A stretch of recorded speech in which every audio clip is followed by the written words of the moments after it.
Bismillah majriha wa mursaha. Inna rabbi laghafurur rahim. Muka surat 226 ji. Surah Hud ayat 41. Nabi Nuh berkata, wa qala rkabu fiha. Naiklah sekalian dalamnya dengan menyebut nama Allah waktu berlayar dan berlabuh. Sesungguhnya Tuhan benar-benar Maha Pengampun dan Maha Penyayang. Allahu Akbar. Tengok.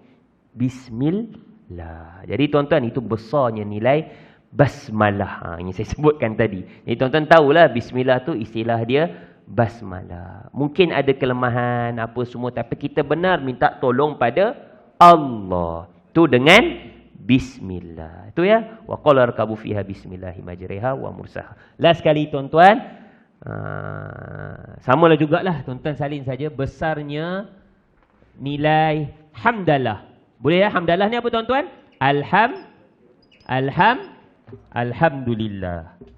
Basmalah. Satu lagi, besarnya nilai hamdalah. Hamdalah ni apa? Alhamdulillah. Hamdalah tuan-tuan ya. Hamdalah. Ni kalau bahasa Arab dia hamdalah.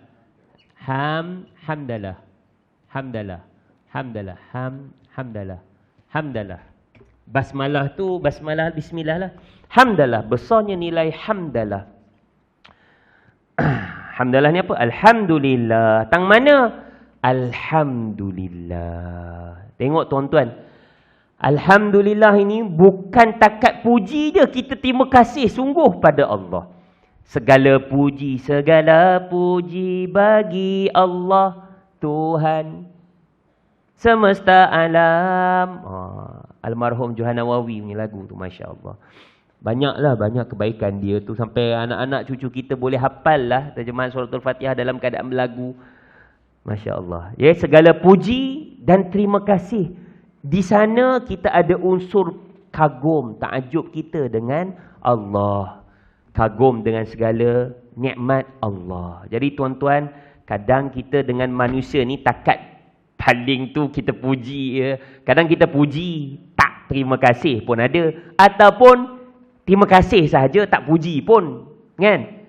Kita tengok orang, nah RM5. Orang datang kan kita bagi. Dia bagi, nah RM5. Kita terima kasih. Terima kasih.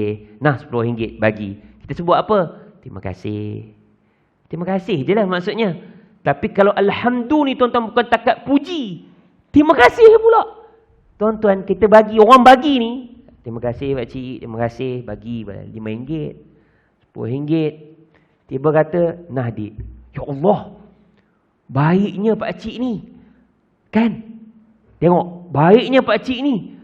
Terima kasih pakcik. Pakcik, ya Allah, moga Allah ni. Kita dah puji dia. Ya Allah, baiknya pakcik ni. Ya Allah, bukan setakat baik. Pakcik bagi lagi saya ni. Bagi apa? Dengan 1000 ni, ya Allah, saya boleh bil balik kehidupan saya. Apa semua. Tuan-tuan, tadi tu terima kasih saja. Ini sampai dipuji lagi. Terima kasih dia lagi. Berganda-ganda bentuk kebaikan yang orang beri kebaikan pada diri kita. Ini Allah. Bukan sikit nikmat bagi kita. Layaklah dia, kita puji dia macam ni. Alhamdulillah. Bukan takat puji je tuan-tuan. Saya sebut tadi apa? Juga datang dengan terima kasih je. Adakah orang nak bagi kereta pada kita? Ui, cantiknya. Terima kasih cantik ayang beli kat abang kereta ni. Ayang bagi kat abang ya. Udah kita puji kereta tu. Apa dia bagi hadiah? Anniversary pada kita. Tengok tuan-tuan, kita puji. Terima kasih lagi. Hadiah anniversary ada ke? Bini nak bagi hadiah kereta pada kita. Tuan-tuan kan? Ada. Sampai kita puji terima kasih. Itu bagi hadiah kereta. Ini tuan-tuan, Allah bagi nikmat. Bukan takat benda yang boleh binasa bila-bila tuan-tuan. Allah bagi antara nikmat yang paling berharga, yang mahal, nikmat iman pada diri kita. Tuan-tuan, besarnya nilai hamdalah ni tadi. Besarnya nilai alhamdulillah ini pada diri manusia kita selaku hamba. Terima kasih ya Allah. Ya Allah, kita puji dia kan. Ya Allah, ya Allah. Tengok kita kata apa tadi? Alhamdulillah, segala puji bagi Allah. Ar-Rahmanir Rahim, Engkau ni Maha Pengasih, ya Allah. Kenapa Allah layak dapat pujian ini? Banyak sangat nikmat bagi pada kita. Dapat rasa iman tu adalah satu rasa yang sangat besar. Allah hadirkan bentuk nikmat itu kepada diri kita selaku hamba. Begitulah tuan-tuan bila kita baca surah-surah dalam Al-Quran. Antaranya tuan-tuan, ini last. Kita cuba tengok dalam surah An-Naml ayat 15. Ini disebut Nabi Daud, kelebihan Nabi Daud dan juga Nabi Sulaiman. Surah An-Naml, surah yang keberapa tuan-tuan? Surah semut ni. Surah An-Naml. Surah An-Naml surah ke-27. Ayat 15. Muka surat 380 ke 37 lebih, macam itulah. 380 378. Okey. 378. Surah An-Naml ayat 15. Ini ayat Alhamdulillah ni. Okey, kita baca tuan Auzubillahi minasyaitonirrajim. Wa laqad atayna Dawuda wa Sulaimana ilma wa qala alhamdulillahilladzi faddalana ala katsirin min ibadihil mu'minin. Muka surat 378 ji. 378. Surah An-Naml ayat 15. Ni saya sebut tadi ni. Alhamdulillah. Ayat 15. Dan sesungguhnya kami telah berikan ilmu kepada Nabi Daud dan Nabi Sulaiman. Lalu keduanya berkata, segala puji bagi Allah. Tengok tuan-tuan. Alhamdulillah. Tengok betul kan? Alhamdulillah. Hilladzi faddalana ala kathirin min ibadihil mu'minin. Berikan kami banyak kelebihan berbanding kebanyakan hamba-hambanya yang beriman. Jadi kerajaan Nabi Sulaiman, Nabi Daud alaihi salam. Jadi ada kelebihan-kelebihan yang Allah berikan kepada kedua-duanya. Jadi sebut apa? Alhamdulillah. Kita tuan-tuan, Nabi sebut apa? Maisamata falyarhamhu. Kita kadang-kadang terhenti jantung kita 1 second. Hacam. Kan? Kita sebut apa? Alhamdulillah. Nampak ringkas tuan-tuan ya. Tapi itu semuanya berbekas pada diri kita. Hacam. Kita macam nak keluar biji mata. Macam terhenti jantung 1 second. Hacam kita. Alhamdulillah. Kemudian sambut lagi. Yarhamukallah. Yahdi wa yahdikumullah. Wa yuslihu balakum. Mudah-mudahan Allah baikkan kamu. Perbaiki kamu. Perbaiki kesihatan kamu. Keadaan kamu. Jadi tuan-tuan, itu yang disebut 5 perkara utama ni. Patut saya kata 2 besar. Tak ada. Saya rangkumkan 5 perkara pertama yang disebut indahnya susunan suratul Fatihah. Saya dah rangkum tuan-tuan dan saya relatekan dengan ayat-ayat yang lain. Jadi bulan akan datang, nantilah saya sebutkan. Saya mungkin pilih ke apa semua, tapi tuan-tuan dah ada apa semua, Quran apa semua. Nanti mungkin saya tengoklah surah yang biasa ke apa ke. Nanti kita akan cuba kita ambil surah-surah yang boleh kita kaitkan untuk kita tadabburkan bersama. Boleh tuan-tuan? Setakat ini ada apa-apa sebelum saya tangguhkan? Ya, Haji Fifi. Mana satu nak jawab ni? Haji Fifi dulu.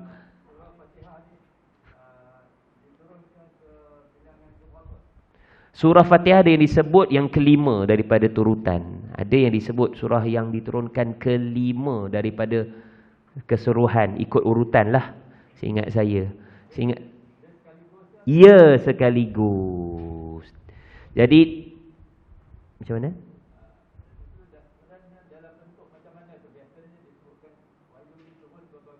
Ya, wallahu ta'ala alam dalam bentuk macam mana. Cumanya dianya macam disebutkan sebelum jawab yang tadi itulah, pada seingat saya pada turutan yang kelima. Kemudian diturun sekaligus, maksudnya dia terus sekali, bukannya setengah surah tu ikut apa keadaan, ikut situasi apa semua turun sikit, kemudian barulah dilengkapkan. Tapi surah Al-Fatihah ni dia datang sekaligus. Bismillahirrahmanirrahim. Alhamdulillah sampailah waladdallin. Amin. Dan kita dari segi ibadat pun kita tak bacalah surah tu separuh-separuh, macam mana diturunkan sekaligus. Jadi tuan-tuan tak bolehlah kita nak kerat dua pula kan. Kalau macam surah yang lain baca pendek je lah. Inna atainakal kautsar. Allahu akbar.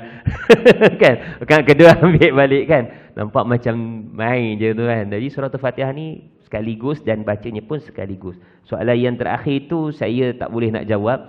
Dia kata keadaan dia wallahu ta'ala a'lam. Jadi dia, sebab itu dia letak kepentingan dia ini komplit kepada merangkumi kepada 3 benda besar yang saya sebutkan, yang ais tadi. Dan itu juga ibarat kita kata Allah letak sebagai induk ummul Al-Quran, induk kepada Al-Quran, asas kepada Al-Quran kerana dia merangkumi keseluruhan baki surah yang lain. Kalau tak salah saya, ya, yang keturutan yang kelima daripada seluruhan 114. Kalau ikut saya, yang kelima rasanya surah yang diturunkan kepada baginda Nabi SAW. Okey, itu saja. Ajlan ada sebelum kita habis.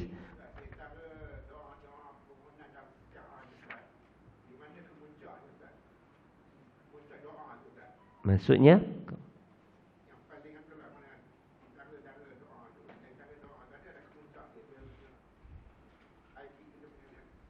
high peak dia. Kemuncak dia tu. Kemuncak pada doa tu kan.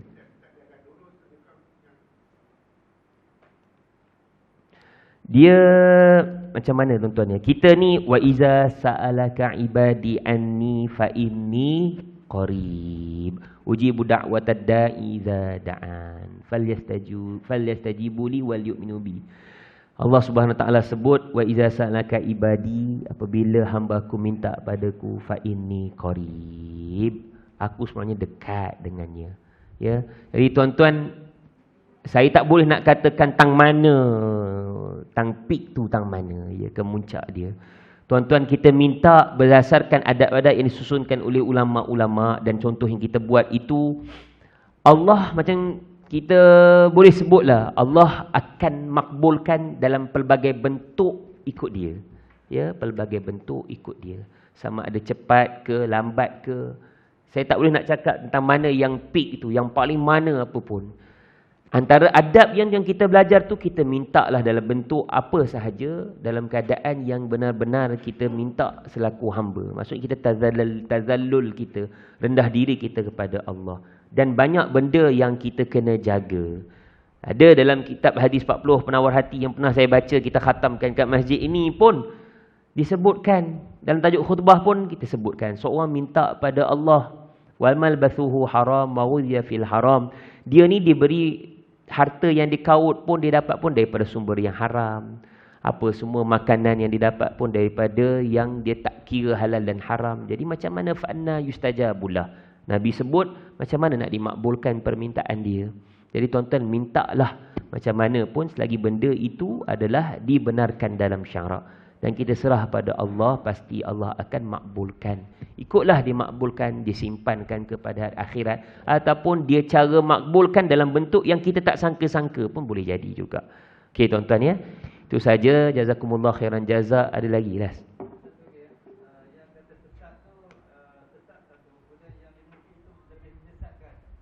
Macam mana? Wala dhalin, sesat.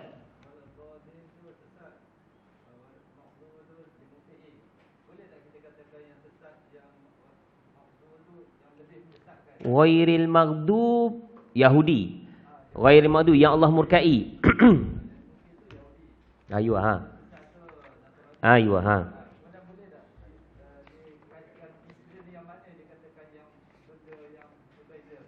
Beza. Yang saya sebut kalau relate pasal ilmu tu, ada saya sebut. Kalau dia kata ghairil maghdubi alaihim waladdallin, ada saya sebut dalam kuliah sebelum ni pun ada saya sebut. Kita ni orang beriman, amana rasul bima unzila ilaihi min rabbih wal mu'minun kullun amana billah wa malaikatihi wa kutubihi wa rusulihi la nufarriqu baina ahadin min rusulihi wa qalu sami'na wa ata'na. Itu kita. Ghairil maghdubi alaihim waladdallin, mereka ni golongan yang dengar tapi mereka asaina. Mereka ini dengar tapi macam kita ni ata'na, mereka ini asaina. Jadi mereka ni dia tahu tapi dia tak beramal dengan ilmu yang dia tahu. Okey, saya sebut ghairil maghdubi alaihim waladdallin. Cuba kita bezakan satu benda je Ji. Saya sebut dah kuliah ni sebelum-sebelum ini daripada segi ilmu sahaja. Kalau la ghairil maghdubi alaihim waladdallin, maghdubi alaihim orang Yahudi ini bukan kita kata stick hanya pada golongan ini saja. Untuk ilmu, saya ambil satu je, differentiate dia. Satu saja. Untuk nisbah ilmu, kalau kita tahu, maksud ada knowledge, benda tu haram. Tapi kita buat. Allah murka tak dengan kita? Satu segi saja ni ilmu. Satu segi saja ilmu. Kita tahu tapi kita tak beramal dengan apa yang kita tahu. Allah murka tak kita? Allah pasti murka dengan kita. Mereka ni ada ilmu tapi mereka tak guna ilmu yang mereka ada. Itu nisbah ilmu. Nisbah ilmu. Walaupun dia merujuk kepada golongan Yahudi yang disebutkan tadi. Wal'iyazubillah. Kemudian waladhdallin, nisbah ilmu. Tapi mereka ini waladhdallin, Nasrani, kalaulah kita ini, demo tadi ada ilmu tapi mereka tak beramal. Kalaulah waladhdallin dikatakan sesat, nisbah ilmu tadi, mereka ni beramal tapi tak ada pula ilmu. Mereka ni beramal tapi tak ada pula ilmu. Macam mana kita tuan-tuan? Kalau kita ada hebat bahagian-bahagian lain lah, tapi kita ni tak lepas pun fardu ain kita. Lagu mana? Kan? Segi saya kata ambil satu perbezaan nisbah ilmu sahaja.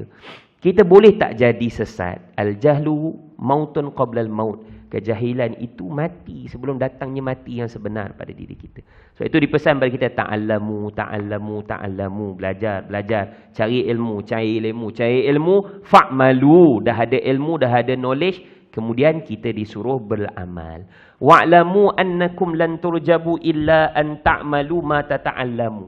Kena tahu kita ini diberi balasan. Ada pahalanya apa semua.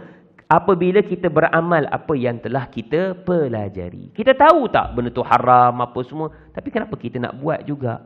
Jadi golongan-golongan ini sebut ghairil maghdub waladhdallin, orang yang sesat. Tapi dia beramal. Tapi kamu ni, saya nak rajin sikit lah. Boleh lah saya buat subuh 4 rakaat boleh?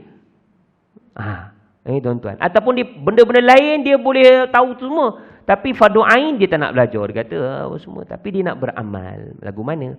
Ya tuan-tuan, satu nisbah je saya sebut. Untuk perbezaan daripada segi ilmu. Antara ghairil maghdubi alaihim waladhdallin. Jadi orang yang sesat ini, kalaulah dia nak beramal, dia beramal mesti juga kena ada ilmu. Nanti dia tak tahu apa yang dia buat tu betul ke salah. Dia redah sahaja. Asalkan kata dia nak rajin je sikit kan. Pendek sangat. Kita baru fresh bangun tidur. Buatlah subuh 4 rakaat. Boleh lagu tu. Jadi tuan-tuan kenalah bezakan. Saya ambil satu sahaja. Boleh ya?